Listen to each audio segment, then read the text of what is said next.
to the red, to the brown, to the yellow, to the white, to the black, to the Republicans, to the Democrats, to the saints, to the sinners, to the losers, to the winners, to the strong, to the weak, to the bold, to the meek, to the haters, to the naysayers, to the living, to the late, to the unsung, to the great, to the seers, to the moors, to the rich, to the poor. Salutation, brothers and sisters. I am Orapotist Maximus, Parlor and activist. First, giving honor to God. It is my custom to open up with a word of prayer. I hope you don't mind for thinking it appropriate or consider it robbery that I do so. In the Holy Bible, the book of Malachi, the book asks the question, will a man rob God? Will a man rob God? Yet we rob him every time we exclude him from our affairs. We rob him every time we're so quick to receive the praises of men rather than deflecting, redirecting the praise, the glory, the honor, the worship to him alone, which praise, glory, and honor and worship is due. Prayer. O Almighty God, creator of the heavens and the earth, have pity upon thy people. Extend thy hand, thy benevolent and merciful hand, to thee and thy children. Help the hurting, the feeble, of the likes of which there is no equal, who in your infinite wisdom will become a chosen people. Yes, a stone, a tried stone, a precious cornerstone, the stone that the builders rejected. But you are not a God who cannot be touched by the feelings of our infirmities. Like David of old, I pray, hear my cry, O God of my righteousness. Help the discarded, the brokenhearted, the downtrodden, and all those seemingly forgotten. Now I pray for my brothers and sisters, the black man and the black woman, caught up in the hills and hells of North America. Pray that you would restore us to our original and proper place of greatness, grandeur, and glory amongst the people of the earth. Pray now that you would confuse and confound the wisdom of this wicked world. Make the rough places plain and the crooked places straight, so that your glory will be revealed, and all flesh shall see it together. This, O Lord, is our hope. This, O Lord, is our petition. This, O Lord, is our prayer. In the name of the Most High God, the beneficent, the merciful, and in the name of all the strong black freedom fighters, I come to you today as a modern day black nationalist, poet, freedom fighter, fighting for the freedom, the justice, the equality of our people.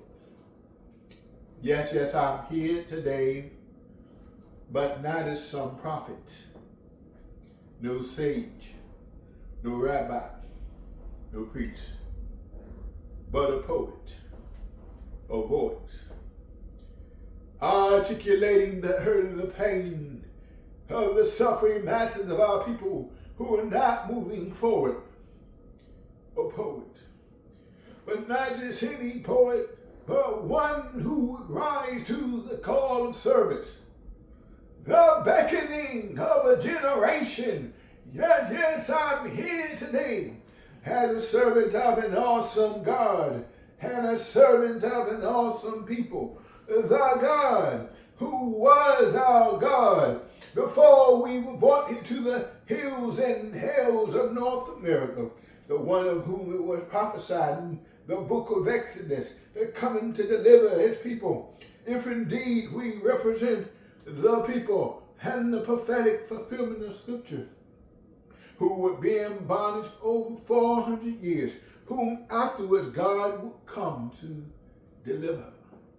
You're brought here on the belly of slave ships, ships filled with dung and disease. They packed us in like sardines, traded us for mere sugar cane and coffee beans, the despised and rejected of people, our people, robbed of our names, robbed of our language, robbed of our history, robbed of our culture, our folkways, our mores, our religion. Look at us. We have adopted the religion of our slave masters, and the proof of that we have bowed down to worship the image of a lily white Jesus, even up until today, even up until today. Yet the scriptures clearly say of this Jesus that his skin would be like fine brass burnt in an oven, whose head and hair would be like lamb's wool, not some impostor, pale-faced, blue-eyed,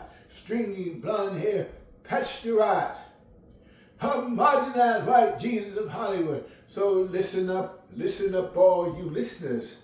Tonight I've come to take no prisoners. I come in the spirit of that strong black Muslim minister, Malcolm X, El Hajj Malik El Shabazz, not some foot-shuffling, boot-licking, pastor preaching, turn a non-violent cheek, modern-day Uncle Tom, escapist preacher with some pie in the sky somewhere in the sweet, by lullaby preachers, rocking our people to sleep. So I write this poetry to wake us up.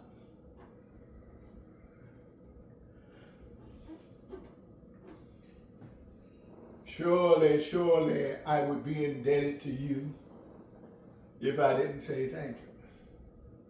Thank you for coming out and braving the elements. Thank you. Thank you for those responsible for making this event possible. Thank you for your financial support. I would like to thank you. Thank you for joining me in the struggle. If my memory serves me correctly, I believe it was Frederick Douglass who said, and I quote, "If there's no struggle, there is no progress. Those who profess to favor freedom, yet deprecate agitation, are those who want crops without plowing the ground. They want the rain without thunder and lightning. They want the ocean without the sounds of its awful waves. The struggle may be a moral one. The struggle may be a physical one. The struggle may be both moral and physical, but there must be a struggle. For you see, power concedes to nothing but demand. It never has, it never will." Frederick Douglass, 1857. I would like to give a special shout out to the conscious community. Black power, black power. I want to say thank you for your tireless work, your compassion, your sacrifice and service, your dedication to the elevation of the suffering masses of our people particularly, and to the suffering masses of our people in general. What happened? What happened to the dream of the dreamer? What happens? What happens to a dream deferred? Does it dry up like a raisin in the sun? Or does it fester like a sore and then run? Langston Hughes. Before I go any further, I want to say, excuse me, excuse my linguistics, like Hiroshima and Nagasaki, I'm about to drop the ballistic. I don't care if you're Toto, the Scarecrow, Dorothy, the Wizard of Oz, you better buckle up. I don't mean to brag, I don't mean to boast. After I drop this bomb, candidates toast.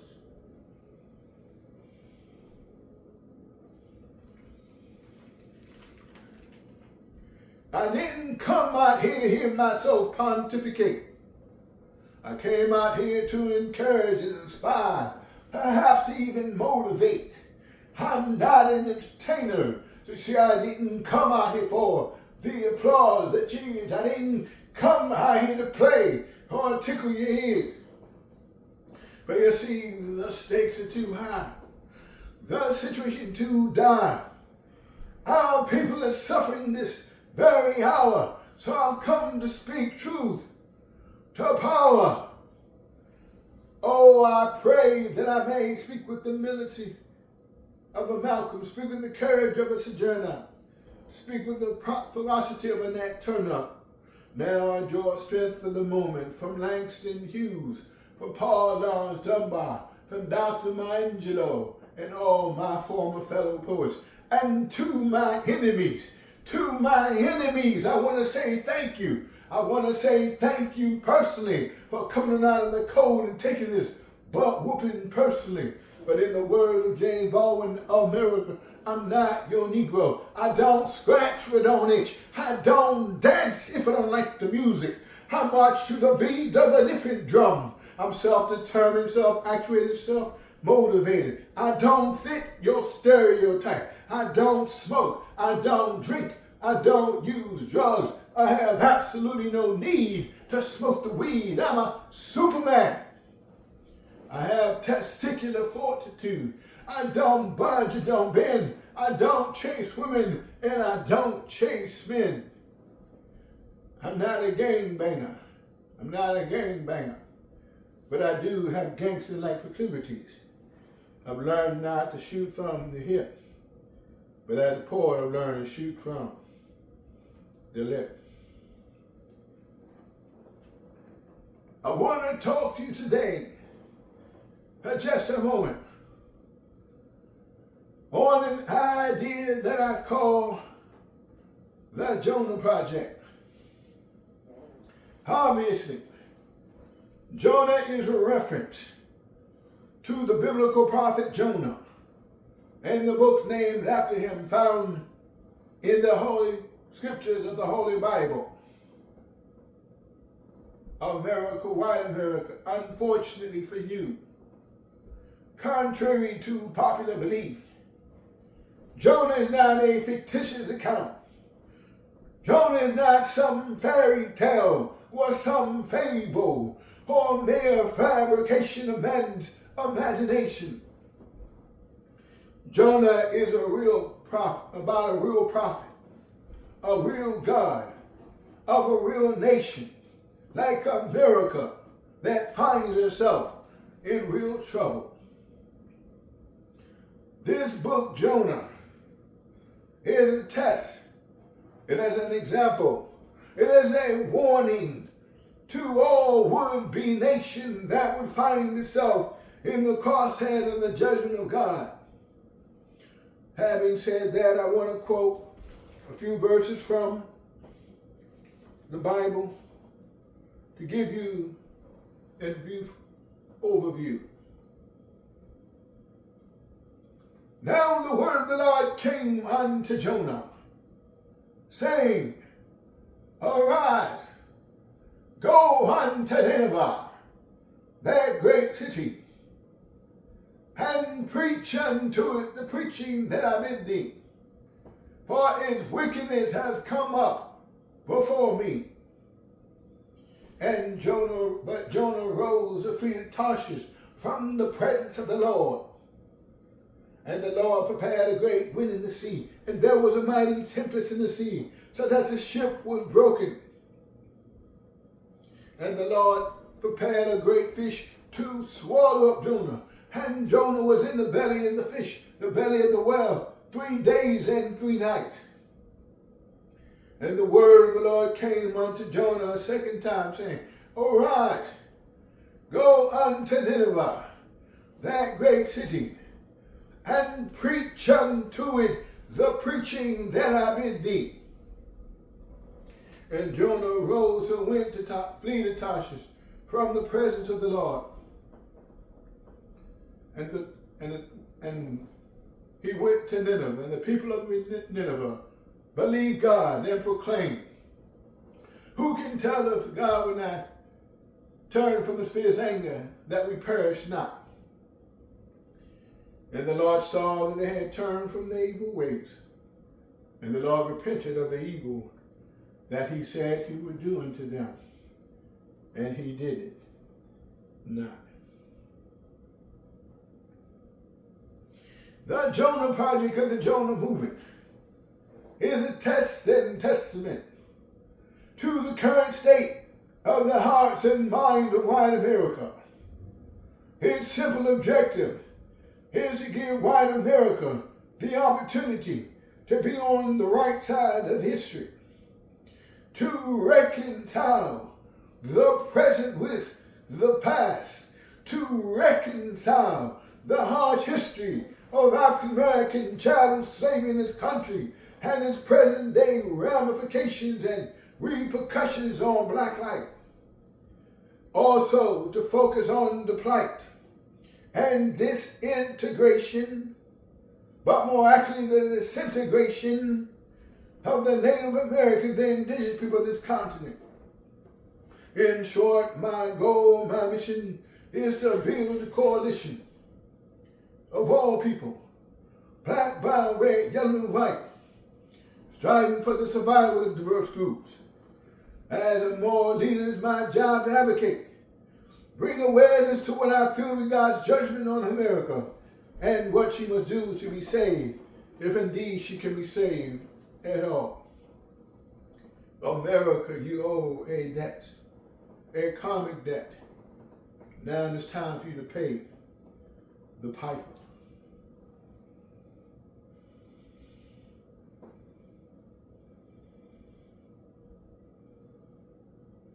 America has failed us. All of our institutions have been poisoned and contaminated by racism. The political system, the educational system, the police system, the justice system, the religious system, yes, even the religious system. And what we're facing is the fruit and fare of American society, the ugly and terrible condition that we find our people in is a direct result of the legacy of institutional racism in America. And what we're facing is the fruit and fare of American society.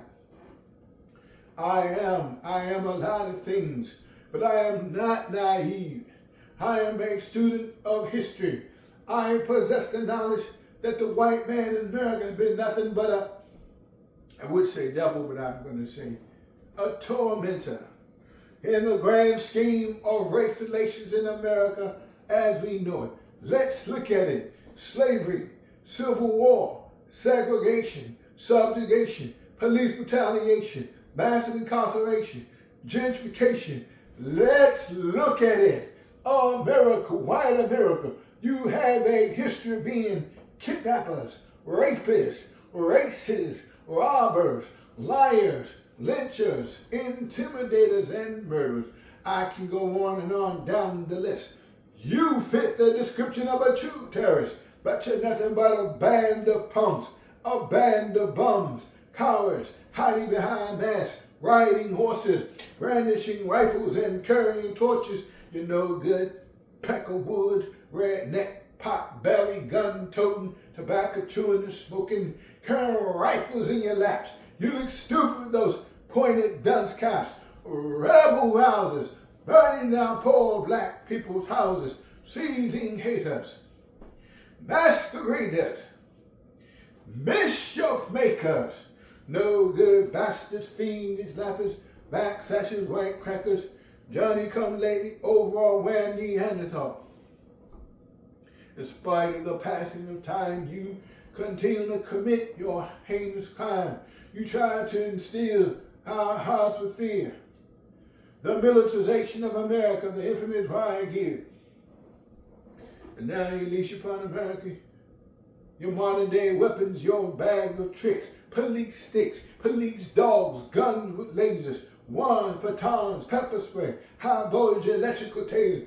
You're the same people. You just go by different names, and killing black folk is still fair game. But when did we have it into whites? When did we have it into whites? Except to be black as the darkest night. Now we're experiencing one of the greatest displacement of black people the nation has ever seen. And still white America won't come clean. And when we talk of reparations, they say go figure. I don't owe nothing to some darn Negro. So that begs the question, can the devil be reformed? The Jonah Project or the Jonah Movement seeks to push this issue to rest once and for all. Is America like the wicked city of Nineveh, the people of Noah, the people of Sodom and Gomorrah, deserving a final opportunity to make right the wrongs of past generations? America, white America, I'm not your judge. The God that I serve chastises even his own children, saying that if we want to be recipients of mercy, that we must extend mercy, suggesting that God is not only a God of wrath, but is a God of mercy, capable of extending mercy even to the hearts of depraved souls, such as evident in the biblical story of Jonah, the wicked city of Nineveh. Hence, the Jonah Project. I prayed and asked God, can there be reconciliation? Can there be a reconciliation of the races in America? And he answered me as if through a whirlwind. He said, can you reconcile love and hate? Can you reconcile the forgotten with the great? Can you reconcile war and peace? Can you reconcile the Western world with the Middle East? Can you reconcile joy and pain? Can you reconcile sunshine and rain? Can you reconcile the molehill and the mountain? Can you reconcile Malcolm with a Martin? Can you reconcile the prostitute and Mary Magdalene, the virtuous women like Mary and Martha? Can you reconcile hell with the cross of Golgotha? Is everybody all right? Is everybody good? Let's continue. Today I'm here to announce the official formation of the Jonah Movement. In all sincerity, I believe it to be ambitious and perhaps even imprudent to start a new organization of mass movement from scratch. I am of the persuasion that we as black people cannot and should not continue to waste precious time reinventing the wheel to solve our problems. As a student of history, I believe that the key to the black man and black woman's rise and liberation can already be found in the collective minds of our heart and hearts of our leaders and luminaries alike. I believe that all of our problems can be solved. I believe all of our questions are ours for the asking. If we would take the time, sit at their feet, glean from their wisdom, knowledge, and understanding. So we stand here today with your support to form a new organization, like those great past and present black organizations, like the Reverend Al Sharpton National Action Network, like the Reverend Jesse Jackson and the National Rainbow Coalition, like Dr. Martin Luther King Jr. and the Southern Christian Leadership Conference, like Malcolm X and African American Unity, like Marcus Messiah Garvey and the University Negro Improvement Association, like the Honorable Elijah Muhammad and the Minister Louis Farrakhan and the Nation of Islam, like Huey Newton and Stokely Carmichael. And I would be remiss if I didn't mention the lawyer warrior, the attorney Malik Zulu Shabazz, and the faithful assistant Dr. Amy Jenkins. So we stand with your support to form an organization with the intent and mindset to build on the successes of those great past and present black organizations. All with one aim, one intent. The rise and liberation of the black people caught up in the hills and hills of North America and beyond. So we're here today to launch, to mark, to witness the birth of Jonah, the judge of Nation Havasu headquarters. It was Dr. King who said, a mass movement of all people, black, brown, red, yellow, and white.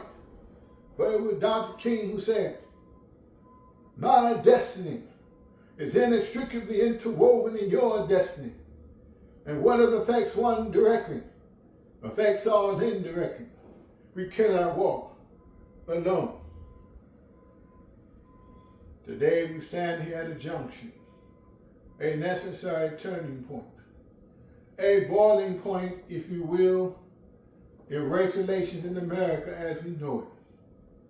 I ask the question, is America like the wicked city of Nineveh, the people of Noah, the people of Sodom and Gomorrah, deserving a final opportunity to make right the wrongs of past generations? America, white America. And when I say white America, I'm largely speaking to the lingering racist white element of white people, the stubborn, those white sons willing to learn from the errors of their ways, those whites bound and handcuffed, seemingly incapable of severing themselves from the dark traditions of the past. So I'm here to offer America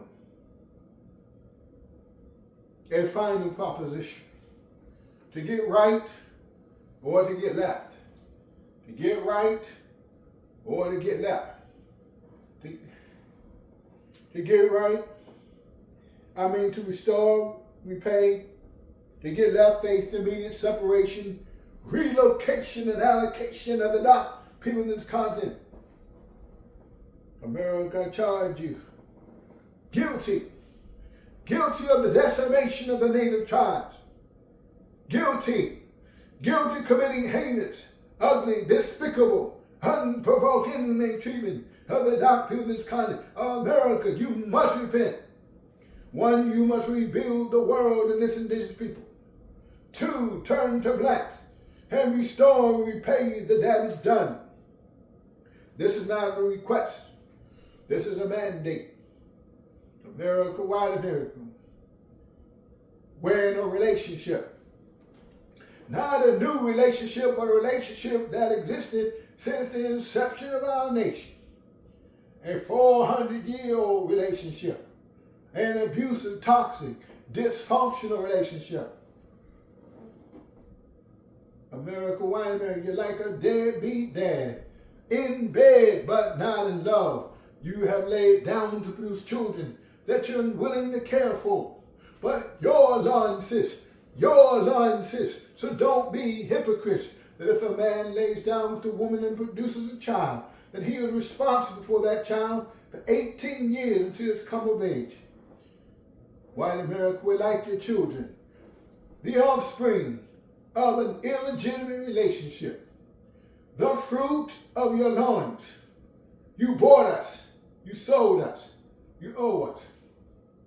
And if our demands go unheard, if our demands go undone, then this would mean the end of the United States of America as we know it. I ask the question, is America like the wicked city of Nineveh, the people of Noah, the people of Sodom and Gomorrah, deserving a final opportunity to make right the wrongs? We can do it, black man. We can do it, black woman. A nation of our own. But we already have the tools for success. But we are already the draftsmen, the craftsmen, the artists, the artisans, the architects, the doctors, the lawyers, entertainers, leaders, thinkers, and theologians. We can police our own. We need not be like dogs gunned down in the street of North America. No more. No more strange fruit hanging from the poplar trees. Freedom is sweet, my brothers and sisters, but freedom means sweat. And if we got to sweat, let's sweat for ourselves this time. But we stand here today united under one flag. The red, the black, the green flag. Red is for the color of the blood that must be shed for our freedom. Black is for the color of our noble and majestic race. Green is for the color of the beautiful foliage of our motherland. But this gentrification is an act of war, a land grab, like the Native American land grab, intended to lock us out of American society, lest we will simply die on the vine. God is my witness. I strive to be a righteous man in all my ways. For when I speak the language of the oppressed. I speak the language of the oppressed, of those black men and women who were lynched in the South, of those black men and women who were castigated in the North, of those black men and women who suffered from the venomous poison slipping from the mouth and fangs of these United Snakes of America.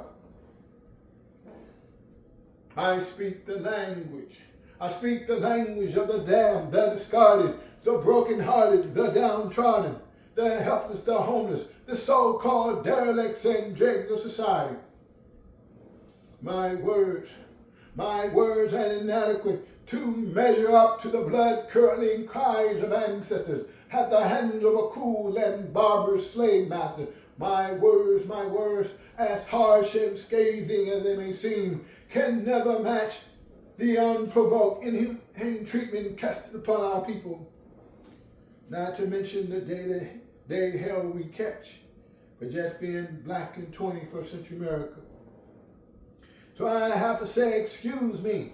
Excuse me if my words offend you. Excuse me for not adhering to the proper rules and etiquettes of elocution.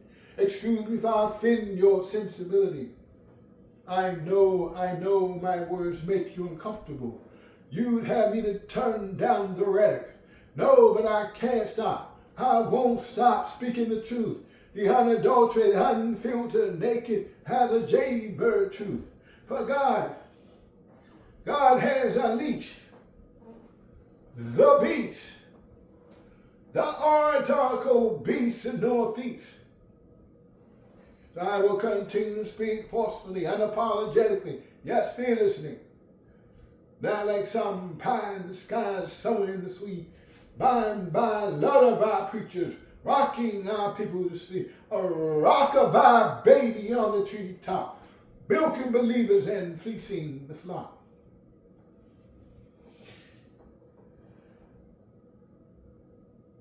Again, we want freedom from all of our brothers and sisters. From your massive manifold industrial prison compound complex, these prisoners of war. We will discuss those terms at a later time. So, America, get right or get left. Again, leaving you is perhaps a foregone conclusion. But you have never, historically or otherwise, done right by our people. And it's perhaps insane, perhaps even ludicrous, but to believe that you will change now. But before there's a judgment, there must be a Jonah. So I close.